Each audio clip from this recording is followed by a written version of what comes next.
Kekalahan Indonesia di kandang Australia membuat kans Indonesia lolos langsung ke Piala Dunia 2026 melalui putaran ketiga kualifikasi nyaris tertutup. Era kepelatihan Patrick Kluivert di tim nasional Indonesia, pemain yang dipanggil baru bisa menjalani latihan bersama perdana di lapangan sehari sebelum laga. Untuk tidak menyebut blunder, penggantian pelatih ini bisa dibilang dilakukan pada waktu yang kurang tepat. Tidak ada waktu bagi Kluivert untuk menerapkan skema permainan pas. Tambahan 4 pemain naturalisasi dan layanan para asisten pelatih tidak bisa menolong Kluivert. Kemewahan skuad dengan nilai pasar tertinggi dalam sejarah Indonesia, 634,86 miliar rupiah, jauh lebih mahal dari Australia, yakni 412,8 miliar rupiah, menjadi tidak ada artinya. Indonesia kini menempati posisi keempat grup C dengan 6 poin, tertinggal 4 poin dari Australia di peringkat kedua. Arab Saudi menggusur Indonesia dari peringkat ketiga dengan 9 poin berkat kemenangan 1-0 atas Cina. Kans Indonesia untuk lolos langsung ke Piala Dunia sebagai 2 tim teratas grup C pun nyaris tertutup. Melihat 3 lawan tersisa, Jai Itses dan kawan-kawan secara realistis maksimal mengemas 12 poin dengan catatan menyapu bersih 2 laga kandang lawan Bahrain dan Cina. Hampir mustahil mengharapkan Garuda memetik hasil positif dari laga terakhir di kandang Samurai Biru. Mimpi Indonesia masih terjaga untuk merebut 2 tiket langsung tersisa melalui putaran keempat. Syaratnya, Indonesia harus mampu mengakhiri putaran ketiga di peringkat ketiga atau keempat. Kekalahan Indonesia dari Australia menjadi pelajaran bahwa membentuk tim nasional yang tangguh tidak semudah mencari pemain naturalisasi atau mengganti pelatih.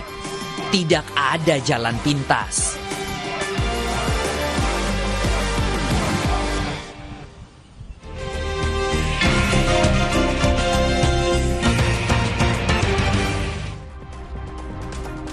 Saudara, kami ajak Anda untuk melihat informasi apa saja di harian Kompas Sabtu 22 Maret 2025.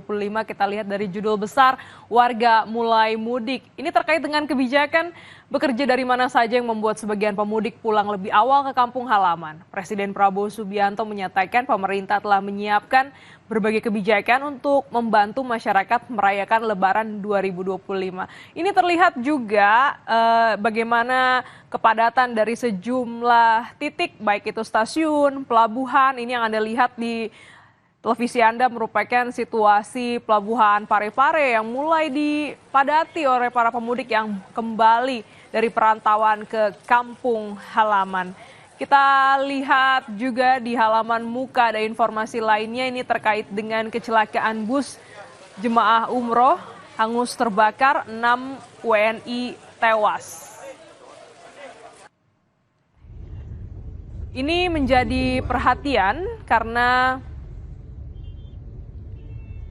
bus yang membawa rombongan jemaah umroh asal Bojonegoro, Jawa Timur ini mengalami kecelakaan di Arab Saudi.